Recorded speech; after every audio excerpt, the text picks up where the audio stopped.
My brother and I attended church one Sunday as they were doing a celebration of the church's history. They were getting ready to renovate the sanctuary for the first time since it was built in the 80s. I was feeling emotional as it was also my last Sunday at church before heading off to a ministry school for about 5 months. And also the fact that my family was a huge part of the church's growth throughout this time. Evan, my brother, and I were together worshiping. And to paint a picture, this is a really big church. They had the entire choir out in their robes, the huge pipe organ was playing, and the song How Great Thou Art started playing. And one thing I like about this song is how it talks about God as a divine wonder. I became emotional. I grabbed my brother's hand and I looked over at him and he was crying too. I felt a deep emotional reaction as the wonderful memories I've experienced in this place came flooding back. Despite all the times I felt like I would never be accepted for who I am, I still remembered singing on Sundays with my family, walking with my grandma to the front of the sanctuary when I was ready to commit my life to God, and countless candlelight services, Easter performances. It was beautiful and holy to remember these things. As the music began to swell, Evan and I grabbed each other's hands, and we decided to head down to the front of the sanctuary to keep worshiping. And as we were heading down to the front, the stained glass windows that are on a track above the choir loft began to close, and I just kept weeping. I felt something so divine and holy in that moment. Evan and I remained holding hands. We lifted our arms in what felt like surrender. I felt light, I felt warm, and I felt so connected to something bigger. And I can still feel those exact feelings right now in this moment. I experienced something divine and holy that day. Moments like this give me glimmers of hope. It kept me searching for hope in a place that I would never fully belong. It's been about 8 years now since that moment, and now I work in palliative care.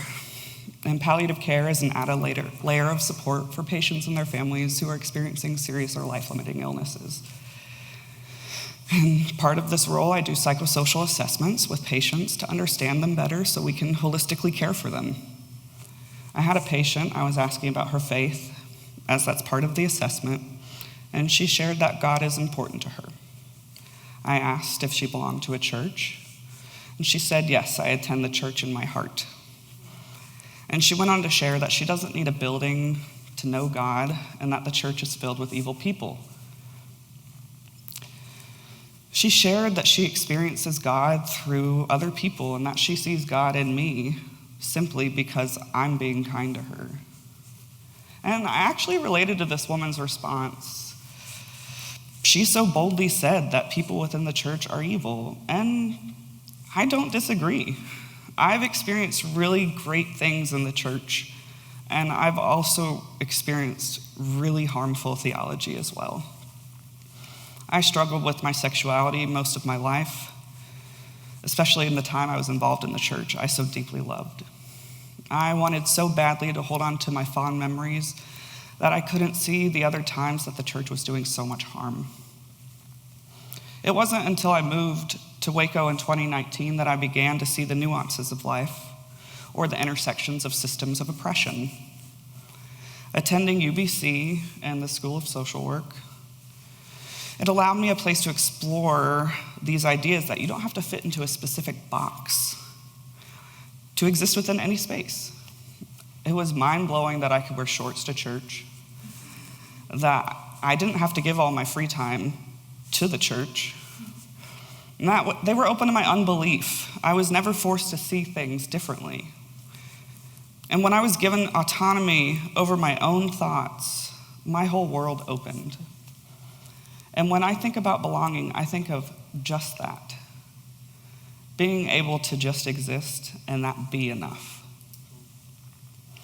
If it wasn't for these two places, both of them either directly linked or affiliated with the same institution that caused me so much harm, I would probably think like my patient on most days rather than just some. What I understand now is the difficulty I had in moving to Waco for grad school. Leaving behind the faith communities I was tied to would open the door for me to reflect on the way I had thought about myself and the church and God because of because of my upbringing, guys. I could not even begin to fathom accepting my queer identity before I came to Waco. I also could not even fathom that the state of my mental health was directly linked to the rhetoric I was constantly surrounded by in regards to my sexuality. I remember going home after my first year of grad school to visit, and I still had friends who were enmeshed in the evangelical community. I remember reaching out to one of these friends as I was in a really depressive episode and I needed some support. This person has always been super kind and loving, but after coming out to her in December, she harbored a lot of feelings towards my sexuality that she never communicated to me until that moment. And the rhetoric I received then was that I'm depressed because of the sin in my life, and that everything I'd been learning recently about the Bible is wrong, and that I must pray the sinner's prayer and walk away from that lifestyle if I want to be free from depression and anxiety. And there's a parallel between the way the church treats those with mental health and the LGBTQ plus community. Both are attributed to having a lack of faith or sin in their life. Now, I was always told that my struggle with depression was because of active sin in my life or a lack of faith. And both narratives are equally destructive, and they can't be untangled from each other. Whether intentional or not, it's a way to instill fear and control among hurting people to make them feel really helpless. It manipulates one into believing that no matter what, you are not good and nothing about you is good. I didn't know I could have a God, deal with my mental health, and step into my queer identity. I was shamed from anything that kept me from being happy.